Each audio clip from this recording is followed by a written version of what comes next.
Uh, well, good morning, everybody, and welcome to our first session together for a new kind of Bible study. My name is Steve Guidon. You probably know me from here at Temple. Um, And I'm Chris Arvison, and I'm a member here at and Temple. and we got together and we started talking a little bit about doing a Bible study, but a different kind of Bible study.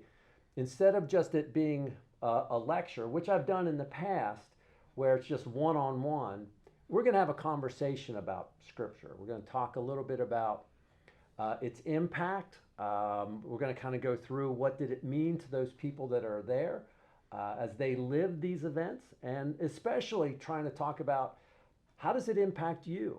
How does the Scripture come alive for you where you are? Um, I don't know if you remember, there was a comedian a couple years ago, Joan Rivers. And Oh, Joan yes. Rivers, her comedy was always this, can we talk? Hmm. That's what I always loved about her.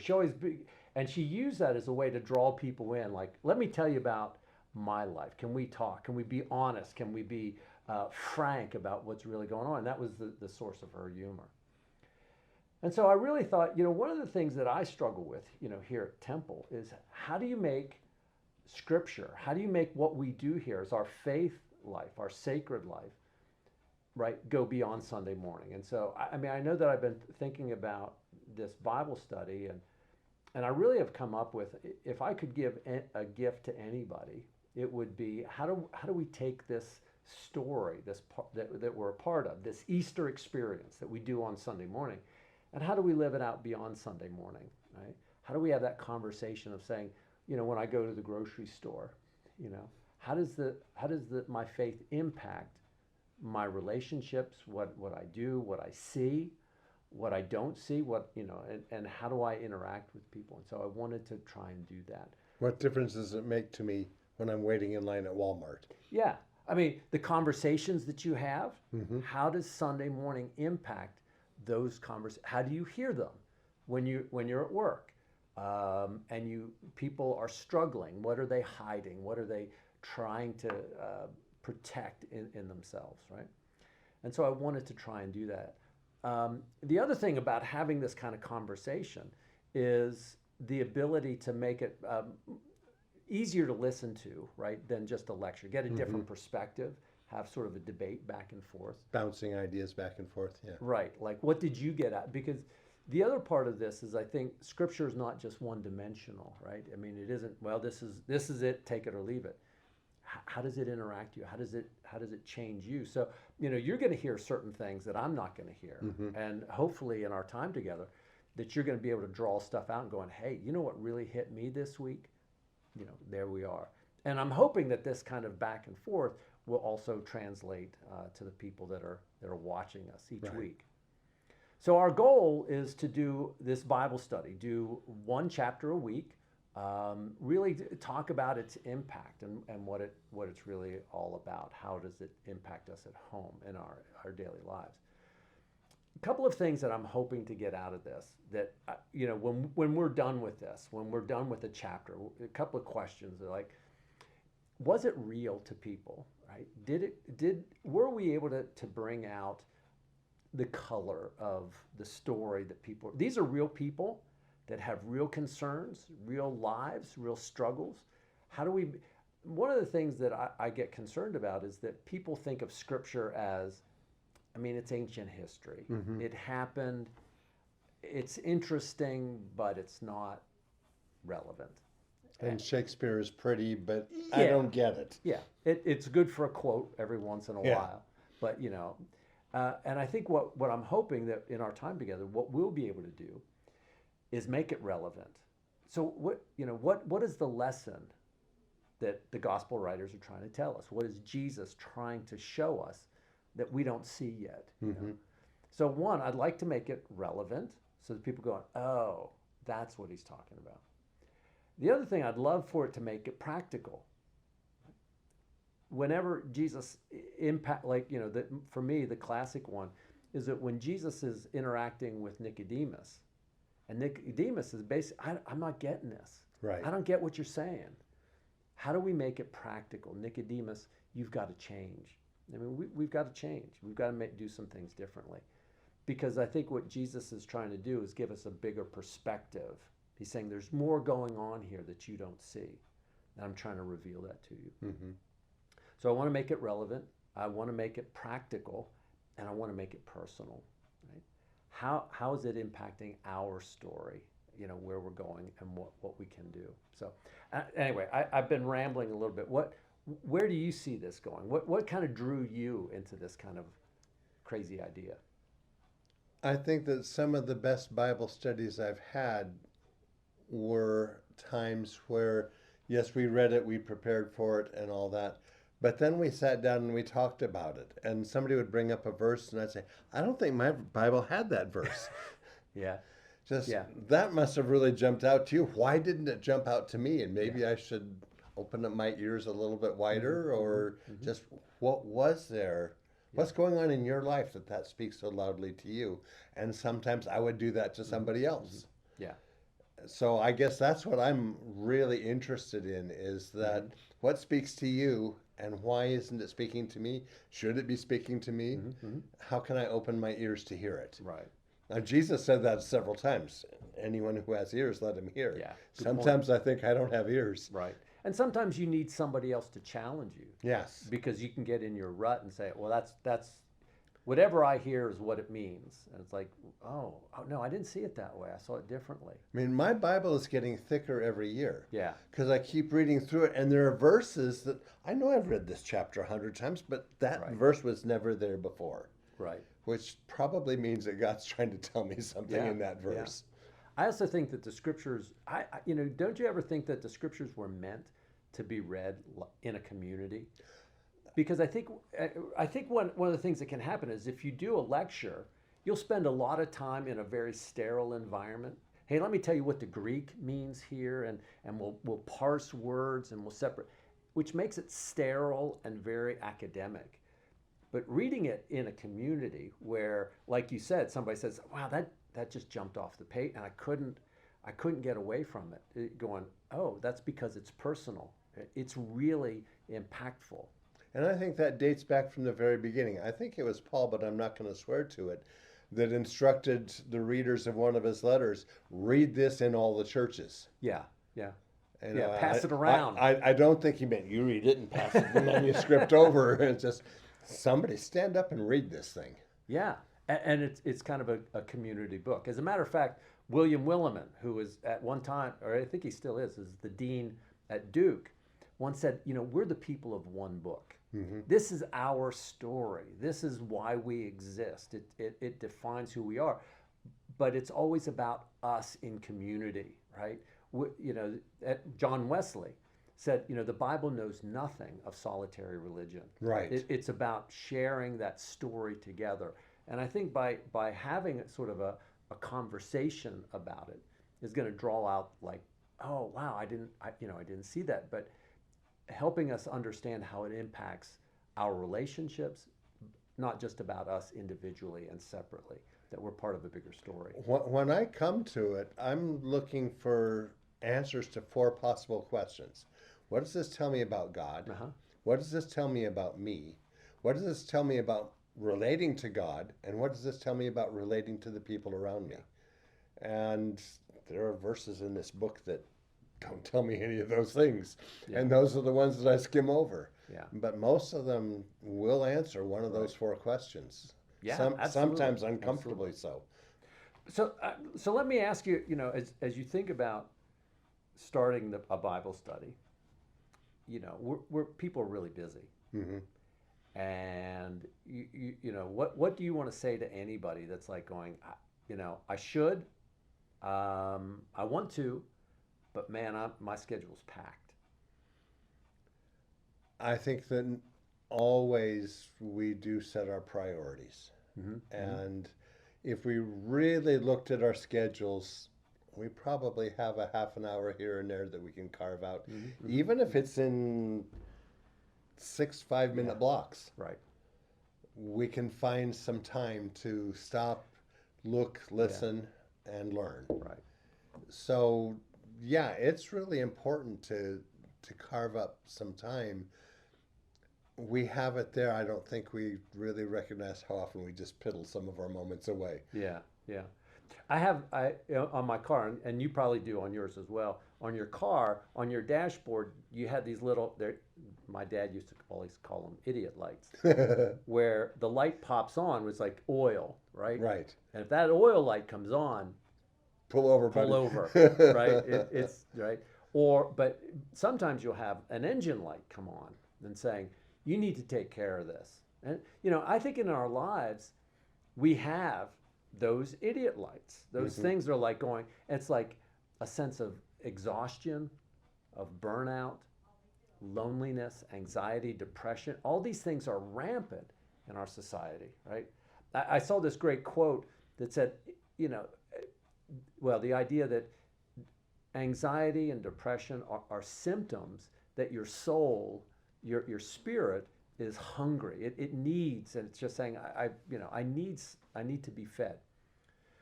And I heard this quote one time saying, not wanting to spend time in your thought life or your spiritual life.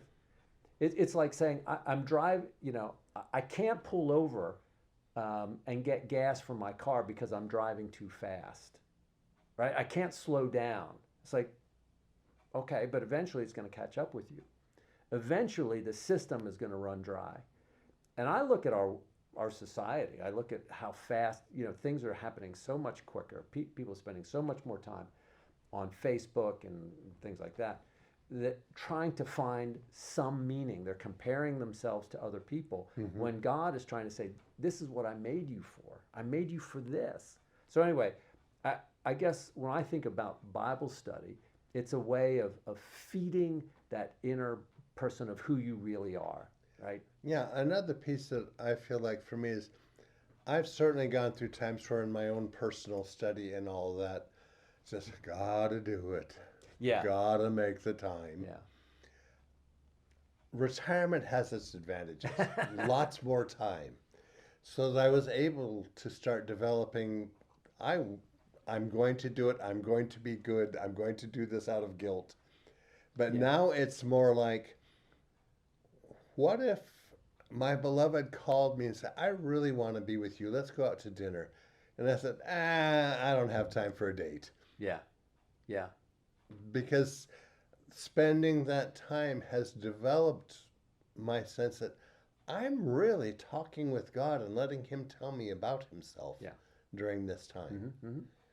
And so I really value that time. And you know what? I hardly spend time on the internet anymore. And I used to be pretty thoroughly addicted to it. Yeah. But Facebook, I kind of glance through some things and just sort of, people are just so frenetic about stuff. I just don't care anymore. I don't care about the politics. I don't even want to see people's religion on Facebook. Just sort of, I'm working on developing my own faith life. Thank you very much. Yeah. So it has become so much more relaxing to say, I'm going to spend some time with Jesus. And that's what it feels like. Right. He went away to a solitary place to pray. And I find that, a guy named Jim Elliot, a missionary that I really admire, said, who needs a voice when you have a verse? I don't ever hear God speaking into my ear. I know some folks say that. They do, and more power to them. But I have found God speaking to me in these verses at times when I really needed it. Right. And sometimes before I needed it, so I'd be prepared for when I did. Yeah. So for me, that's a reason for Bible study. Yeah. I also think the other thing that I kind of put down here is, we want to make this relevant. Right. Instead of like, it's another burden to bear. I think this is going to clarify, help people, especially right in our culture right now. Our political landscape, our social landscape, relationships, the economy, everything is in turmoil. This is a lens, again, Williman once said, this is a lens through which you see the world. Why do people do what they do? What is the struggle? And how does Jesus respond to that? How can we be an alternative to the culture, not just part of it, not just dealing with it? So, part of what I want is that when people, join us, that they'll come away with something.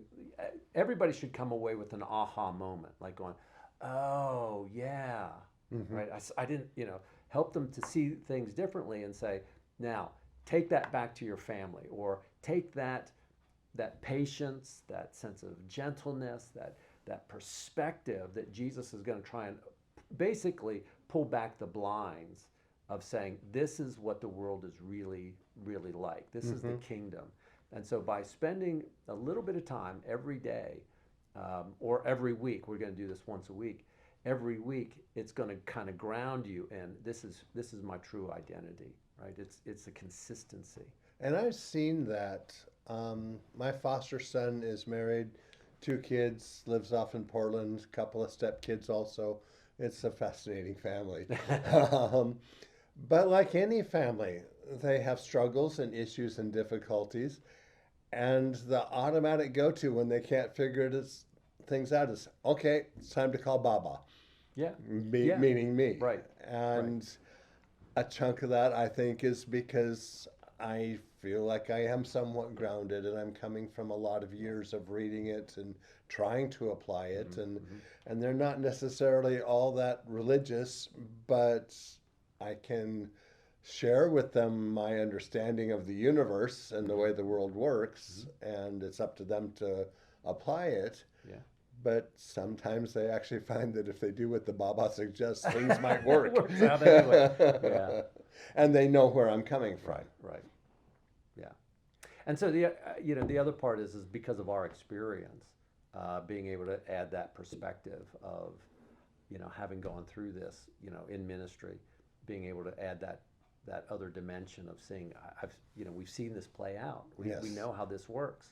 It's, there's certain things in life that, jumping off of a cliff, it sounds great until that last second that you hit the ground. And it's kind of be careful. This all has a story. This is a bigger story that we're all a part of, whether we want to acknowledge it or not. So I don't know about you. I'm excited about trying to do this. Having this conversation with you once a week on doing some scripture and digging into a little bit deeper. Yeah, I really am looking forward to it. The one other example of it being read aloud that just struck me that we'll get to in a few weeks is, and they handed Jesus the scroll and he read from it, and then he started teaching from it. But he read it aloud even in the very beginning, and read it to his people at that time. Yeah, I mean, I think, getting into the Word is going to be a lot of fun. Instead of it being kind of a burden that we ought to bear, it's going to be, a joyful conversation, and just see where the conversation goes. Hopefully people will tune in to kind of go, what are these two weirdos going to do this week? What rabbit trails are you And gonna I go know down? that you love word pictures. Yeah. And the word picture that you have shared with some of us over the last year or so fits here. It's that open door into a lush garden out there that you just want to walk into and explore. Yeah, and that's the thing. And I think that's a great metaphor of trying to say, it's okay, come on in the water. The water's fine. Come on through the door.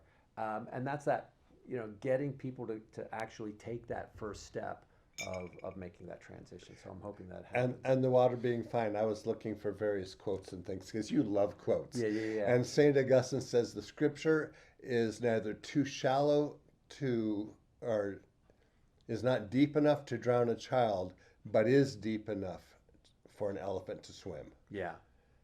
That God will meet us in this book where we are right now, and give us the opportunity to go into deeper water. Absolutely. That's what our hope is.